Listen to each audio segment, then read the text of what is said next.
Hi, Hb5 teachers, Dr. Cruz here from UTRGV. On February 4th, I rolled out Unit 5 of College Transition. So if you weren't able to join us at Region 1 that day, this video is for you. I just wanted to briefly walk you through the materials that I provided for Unit 5. And I hope also to encourage you that these are ready to go. They're ready to use and don't really require much explanation. But y'all are more than welcome to reach out to me at kay.cruz@utrgv.edu if you do have any questions specifically. So join me in the Google Drive for Hb5 materials. We can find that at bit.ly/CT_2122. Once here, you'll want to open up the second folder for the current school year. And then you will find workshop 5 for unit 5. In here is a treasure trove of resources, but I assure you it is less daunting than it may seem at first glance. So the Word document on top here, as you open this up, it is our Unit 5 at a glance in the same template that you're used to seeing from our other units. That looks like this. It does format better in a Word document than it does in Google Docs. So I encourage you to download it, just right click and download it to your own device, like so you can see it in a Word document.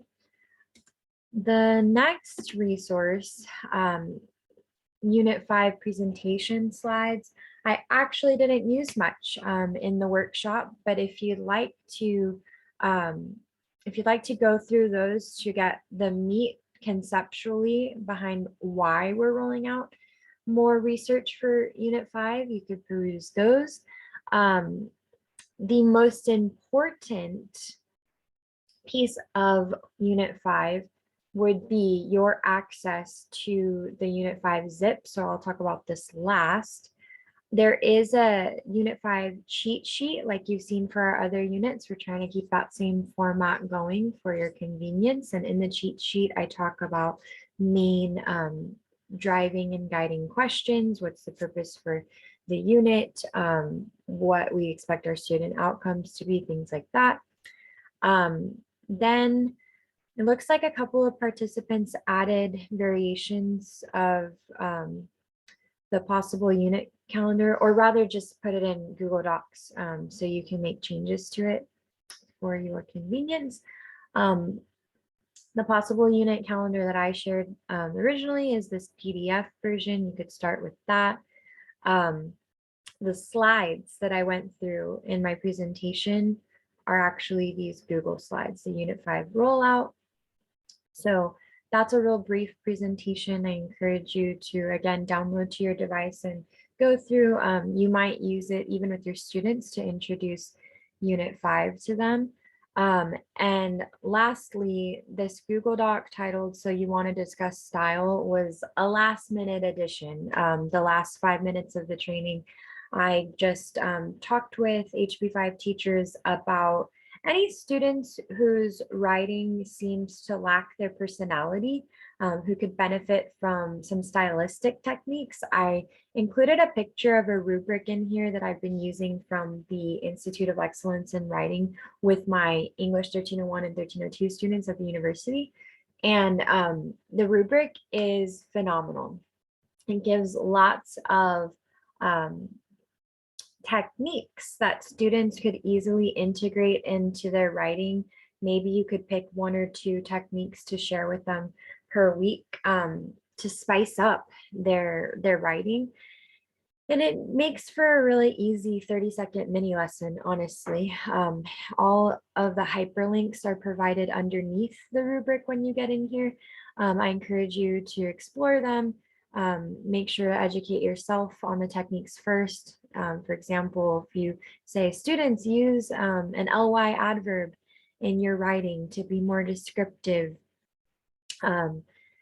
you would probably want to model that for them first before asking them to do it, right? You might say something like, I study intently. How do you study? Oh, you study quickly, you study ferociously, you study vivaciously. These are great ly adverbs. Or, hey, students, I study or I eat messily. How do you eat, students? And let them give their answers with ly adverbs so they're aware that they actually know what these words are. They just aren't likely using them a lot in their speech and therefore aren't using them in their writing. They have to be told to try it out. And that's just one of many examples that are shared in the rubric that help students set their writing apart from their neighbors to their left or their right. It makes their writing more unique and styled. So I encourage you to check that out. I also encourage y'all, if your administrative teams ever let you take a half day to come out to the university and observe myself or any of the other Hb5 team, Colin or Val, Danae, or Thomas in our classes, we would love that, especially if you'd like to see myself rolling out new stylistic techniques to students. I do this on the daily with mine. You're more than welcome. I have an open door to come and check out how I would do it, and maybe you would end up applying the same for your students. Okay, so I said that the most important file is this, the zip. I want y'all to please make sure you right click and download this, just like so. Yes, it's trustable, so you need to click download anyway. Download it to your own device so that the attachments open and they look the way I intend for them to look. Without downloading them, some things do get wonky unintentionally. Once you download it, it is going to take you to quite literally every element that you will possibly need for Unit 5.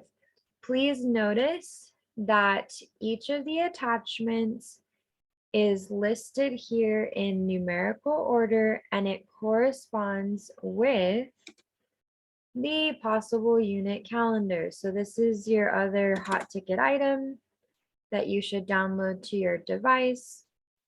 Once you open it up, you'll see that I have mapped out a sample 6-week rollout for Unit 5, but of course, these can be adapted depending on your school situation and schedule. But day by day, you might think of it rather step by step, step 1, step 2, step 3, step 4. I have listed what you need for that day. So day 1 or step 1, for example, go find documents 1 and 2 to use with your students. And it's just that easy. So the overall goal of Unit 5, since this is a special topic unit, would definitely be for you to have freedom to do whatever project you want to do with your students. But if you would like a more targeted approach, something where you don't have to reinvent the wheel, you could try something new, but the work's already been done for you, this is it. The goal of this special topic, if you choose to use it for Unit 5, is for students to, first of all, practice better note taking, which is such a necessary skill for college. I did do a model in the training on the 4th with the Hb5 teachers of pulling key words out of what we read. When I roll that out with my students, I call it a Gucci word outline, and I tell them that my interpretation of Gucci may be different than theirs.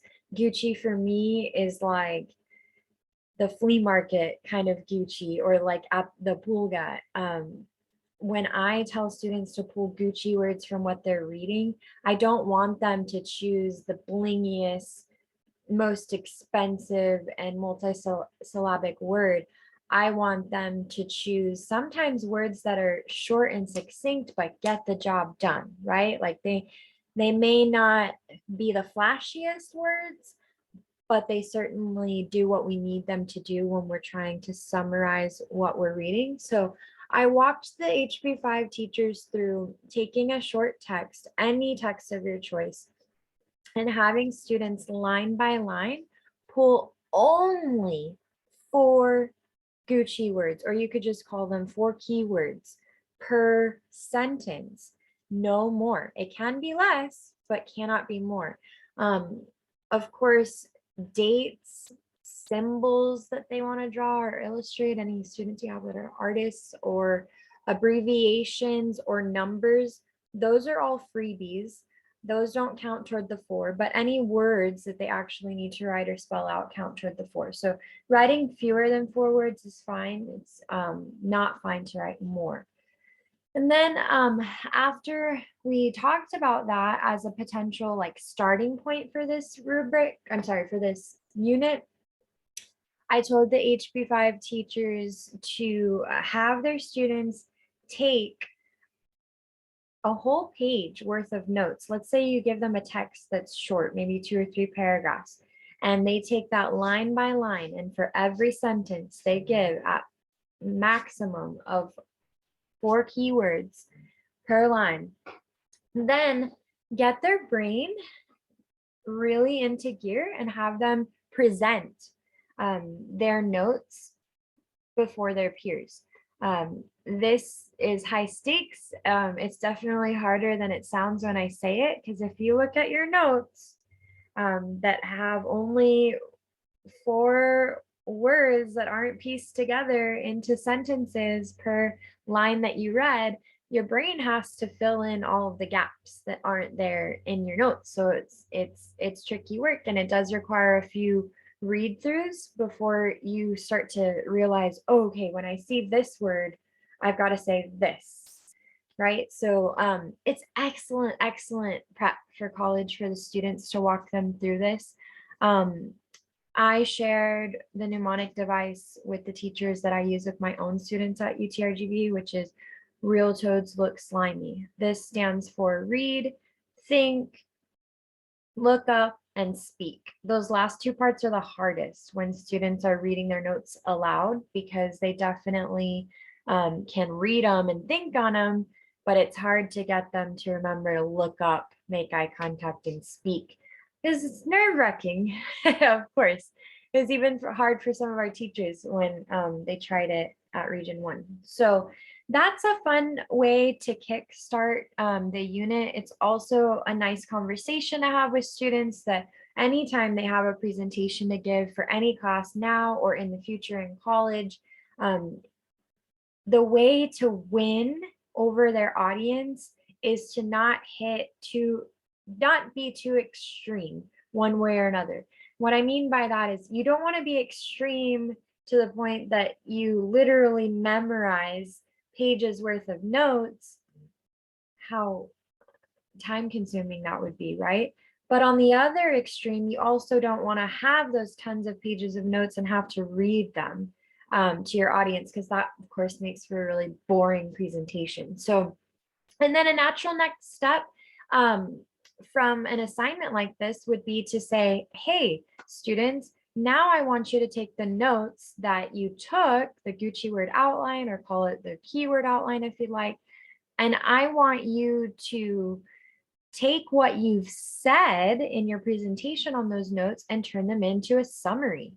Now you're going to write the things that you said aloud. And I love doing this with my students because it shows them the drafting process and how pivotal it is. You know, we're starting with something that's in note form, we're turning it into speech, and then we're turning our speech into words. And that turns into a really lovely conversation with students about how connected our thoughts are to what we read and eventually to what we speak and write. All of those things make for an integrated language experience. So anyway, stepping off my soapbox there, to again just remind you that from there, Everything in Unit 5 is laid out for you. You will have students maybe start the way I've just described. That will kind of break the ice for other writing assignments they have, where they can analyze some TED Talks that you assign, use a rhetorical precis. There are, of course, documents provided for each step of the way for this unit, but I'll also tell you if the rhetorical precis is new to any of you. This is just higher ed terminology for writing an open-ended response, a short answer response, really.